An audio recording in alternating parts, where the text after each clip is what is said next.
तो दोस्तों, आपका हमारे चैनल पर बहुत-बहुत स्वागत है। आशा करते हैं कि आप सब बहुत अच्छे होंगे और अपनी पढ़ाई को ज़बरदस्त तरीके से कर रहे होंगे। जैसा कि आपको पता है, यहाँ पर हम जीएस के प्रीवियस ईयर क्वेश्चंस कर रहे हैं।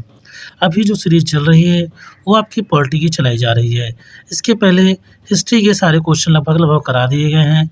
अगर आप चैनल पर नए हैं, तो जाके प्लेलिस्ट में आप उसको वॉच कर सकते हैं। तो चलिए, आज के महत्वपूर्ण प्रश्नों को हम देख लेते हैं। आज का जो हमारा पहला क्वेश्चन होगा that is which of the pairs is correctly matched मतलब कौन से जोड़े इसमें सही तरीके से मिलाए गए हैं, ये आपको बताना है। चलिए एक-एक करके ऑप्शन देखते हैं। पहला ऑप्शन है Republic that means head of the state is hereditary monarchy होता है मतलब जो राज्य का प्रमुख होता है, वो आशानुगत सम्राट होता है। सेकंड है सोवरेन यानी कि संप्रभु that means constitution rest on people's will ये होता है यानी जो संविधान होता है वो लोगों की इच्छा पर टिका होता है। थर्ड ऑप्शन है डेमोक्रेटिक दैट मीन्स संविधान constitution does not recognise legal supremacy of another's country यानी संविधान दूसरे देश के कानूनी वर्चस्व को मान्यता नहीं देता है। या फिर लास्ट ऑप्शन है secular secular that means state is without any religion of its own यानी धर्मनिरपेक्ष का मतलब हुआ राज्य अपने स्वयं के किसी भी धर्म के बिना होता है। तो इन चारों में से जो करेक्टली मैच होगा, जी हाँ, जो लोग कह रहे हैं कि option number 4 that will be your right answer. तो आपका जो 4 हो जाएगा वो करेक्टली मैच्ड है। चलिए अगला क्वेश्चन देखते हैं। आज का हमारा अगला क्वेश्चन होगा that is the preamble in certain ideas that were first split out in आपको बताना है कि इनमें से दिए गए प्रीमेम्बल में से कौन सा निश्चित रूप से ही आपका क्या हुआ फर्स्ट स्प्लिट आउट हुआ है यानी कि सबसे पहले जिसको बताया गया है। एक-एक करके ऑप्शन देखते हैं। या आप कह सकते हैं प्रस्तावना में कुछ आदर्शों का उल्लेख किया गया है, जो पहली बार में लिखे गए थे, वो कौन से थे आपको ये बताना है। चलिए एक-एक करके देख लेते हैं। The speech bye Jawaharlal Nehru on the banks of Ravi when he called for पूर्ण स्वराज रावी के तट पर जवाहरलाल नेहरू का भाषण जब उन्होंने पूर्ण स्वराज का आह्वान किया था, ये पहला ऑप्शन आपसे कह रहा है। सेकंड आपकी बात हो रही है द नेहरू रिपोर्ट जो नेहरू रिपोर्ट थी उसकी बात हो रही है। थर्ड ऑप्शन है a resolution adopted at Karachi session of the Indian National Congress या फिर भारतीय राष्ट्रीय कांग्रेस के कराची अधिवेशन में अपनाया गया संकल्प। या फिर लास्ट ऑप्शन है the objective resolution adopted by the constituent assembly यानी कि संविधान सभा द्वारा अपनाए गए उद्देश्य संकल्प। ये आपका ऑप्शन नंबर 4 हो जाएगा। तो इसमें जो करेक्ट हो जाएगा आपको दोस्तों that will be option number 4 the objective resolution adopted by the constituent assembly यानी कि संविधान सभा द्वारा अपनाए गए उद्देश्य संकल्प आपका बिल्कुल सही जवाब हो जाएगा। चलिए आज का अगला प्रश्न देखते हैं।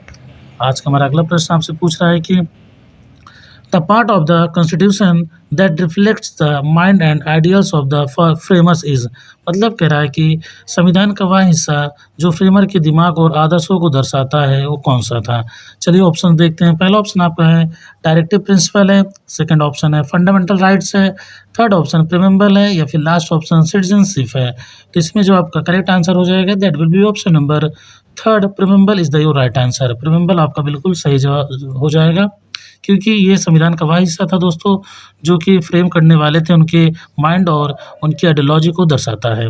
चलिए अगला क्वेश्चन देख लेते हैं। आज का हमारा अगला क्वेश्चन आपसे पूछा जा रहा है कि विच of the following determines that the Indian constitution is federal आपको बताना है कि निम्नलिखित में से कौन से ऐसे तत्व थे जो भारतीय संविधान को संघीय बताते हैं।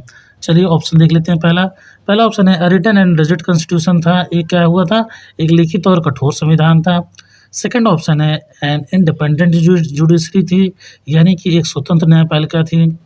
थर्ड ऑप्शन है wasting of residuary power with the centre केंद्र के साथ औसत शक्तियों की निहितता थी।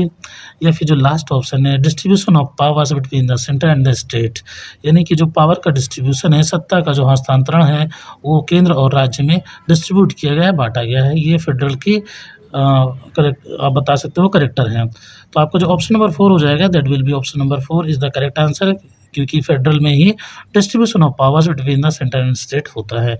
तो आपका जो ऑप्शन 4 हो जाएगा that will be your correctly answer. चलिए अगला क्वेश्चन देख लेते हैं। आज का हमारा अगला क्वेश्चन आपसे पूछा जा रहा है कि the Indian constitution is regarded as, भारतीय जो संविधान होता है उसको कैसी मान्यता है ये आपको बताना है। चलिए एक-एक करके पहले ऑप्शन देख लेते हैं। पहला ऑप्शन है क्या वो फेडरल है, सेकंड है यूनिटरी है, थर्ड ऑप्शन आपका पार्लियामेंट्री है या फिर लास्ट ऑप्शन है federal in form and unitary in spirit, ये बात कही गई है। तो देखिए इसमें जो आपका करेक्ट आंसर हो जाएगा that will be option number 4th, संघीय रूप में और एक एकात्मक भावना में, that is will be your correct answer. तो option number 4 will be your absolutely correct answer. अगला क्वेश्चन देखते हैं। अगला क्वेश्चन आपसे पूछ रहा है कि under which article of the constitution are the cultural and educational rights granted, आपको बताना है कि संविधान के किस अनुच्छेद के तहत संस्कृत और शैक्षिक अधिकार प्रदान किए जाते हैं। चलिए ऑप्शन देखते हैं। पहला ऑप्शन आपका है आर्टिकल 29 एंड 31 के तहत, सेकंड ऑप्शन है आर्टिकल 29 एंड 32, थर्ड ऑप्शन है आर्टिकल 29 एंड 30 या फिर लास्ट ऑप्शन है आर्टिकल 30 एंड 31। ये आपका हो जाएगा 31। तो इसका जो करेक्ट आंसर हो जाएगा, जी हाँ, जो लोग कह रहे हैं article number 29 and 30, that will be your absolutely correct answer है। ये आपका बिल्कुल सही जवाब हो जाएगा। आर्टिकल 29 एंड 30 में क्या कहा गया है, कल्चरल एंड एजुकेशनल राइट्स को ग्रांटेड किया गया है दोस्तों। चलिए अगला क्वेश्चन देखते हैं। आज का हमारा जो अगला क्वेश्चन होगा that will B which of the following is not specifically mentioned in article 19 of the constitution, संविधान के अनुच्छेद 19 में निम्नलिखित में से कौन विशेष रूप से लिखित नहीं है, ये आपको बताना है। पहला ऑप्शन आपका दे रखा है दैट इज पहला ऑप्शन आपको दे रखा है that is freedom of speech and expression, यानी कि अभिव्यक्ति और अभिव्यक्ति की स्वतंत्रता है। सेकंड है freedom to assemble peacefully without arms, मतलब आप शांतिपूर्व बिना हथियारों के एक जगह कहीं इकट्ठा होने की स्वतंत्रता है। थर्ड ऑप्शन है फ्रीडम टू मूव फ्रीली, आप क्या कर सकते हैं, कहीं भी फ्रीली मूव कर सकते हैं। या फिर लास्ट ऑप्शन है, या फिर इसमें आपका जो लास्ट ऑप्शन है फ्रीडम ऑफ द प्रेस, यानी कि प्रेस की स्वतंत्रता, ये आपका सही जवाब होगा। तो इसमें जो आपका करेक्ट जवाब हो जाएगा दोस्तों that will be option number 4, freedom of the press is the absolutely correct answer. ये आपका बिल्कुल सही जवाब हो जाएगा। चलिए अगला प्रश्न देखते हैं। अगला प्रश्न आपसे पूछ रहा है कि right to constitutional remedies comes under, आपको बताना है कि जो राइट टू कॉन्स्टिट्यूशनल रेमेडीज है वो किसके अंडर आता है। चलिए एक एक करके ऑप्शन देखते हैं। पहला ऑप्शन आपसे कह रहा है कि फंडामेंटल राइट्स के तहत आता है, सेकंड ऑप्शन आपका कह रहा है लीगल राइट्स के तहत आता है, और जो थर्ड ऑप्शन आपका कह रहा है that is a constitutional rights, या फिर लास्ट ऑप्शन है नेचुरल राइट्स। तो आपका जो सही जवाब हो जाएगा that will be option number 1, मौलिक अधिकार यानी कि fundamental rights, that is will be your correct answer. ये आपका बिल्कुल सही जवाब हो जाएगा। चलिए आज का अगला प्रश्न देखते हैं। आज का हमारा अगला प्रश्न होगा that is if an Indian citizen is denied a public office because of his religion which of the following fundamental rights is denied to him, आपको बताना है कि अगर किसी भारतीय नागरिक को उसके धर्म के कारण सार्वजनिक पद से वंचित नहीं किया जाता है तो उसे निम्नलिखित मौलिक अधिकारों में से कौन से अधिकार से नकार दिया जाता है। तो चलिए ऑप्शंस देख लेते हैं। पहला ऑप्शन है right to freedom, second option है right to equality, third option है right to freedom of religion, या फिर लास्ट ऑप्शन है राइट अगेंस्ट एक्सप्लॉयटेशन। तो यानी इसका जो आपका करेक्ट जवाब हो जाएगा that will be option number 2, right to equality is the absolutely correct answer. ये आपका बिल्कुल सही जवाब हो जाएगा। समानता के अधिकार से उसको डिनाइड किया जा रहा है। चलिए अगला क्वेश्चन देखते हैं। अगला क्वेश्चन आपका है fundamental freedoms under article 19 are suspended during emergency cause by, आपको बताना है कि जो अनुच्छेद 19 के तहत मौलिक स्वतंत्रताएं होती हैं आपातकाल के समय निलंबित होती हैं, तो वो किस कंडीशन में होती है आपको ये बताना है। पहला ऑप्शन देखते हैं। पहला ऑप्शन कह रहा है वार एंड एक्सटर्नल एग्रेशन, यानी कि युद्ध या बाहरी आक्रमण के समय। सेकंड आपका है failure of constitutional machinery of A state, second option आपका है राज्य की संवैधानिक मशीनरी की विफलता।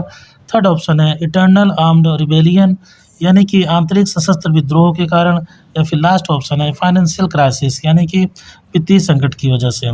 तो जो आपका अनुच्छेद 19 के तहत जो मौलिक स्वतंत्रताएं होती हैं वो निलंबित होती हैं that is due to the युद्ध या बाहरी आक्रमण, यानी कि वार और एक्सटर्नल एग्रेशन की वजह से। तो आपको option number 1 will be your right answer. पहला ऑप्शन आपका बिल्कुल सही हो जाएगा। अगला क्वेश्चन देखते हैं। अगला क्वेश्चन आपसे पूछा जा रहा है कि the theory of fundamental rights implies, आपको बताना है कि मौलिक अधिकारों के सिद्धांत का क्या अर्थ होता है। चलिए एक एक करके ऑप्शन देखते हैं। पहला ऑप्शन है सोवरेनिटी ऑफ द पीपल, यानी कि लोगों की संप्रभुता।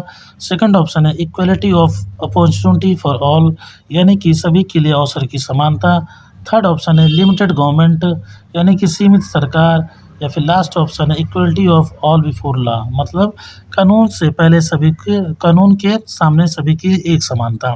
तो इसमें जो आपका करेक्ट जवाब हो जाएगा दोस्तों, जी हाँ, जो लोग कह रहे हैं सीमित सरकार यानी कि limited government, that will be your correct answer. तो option number third will be your right answer.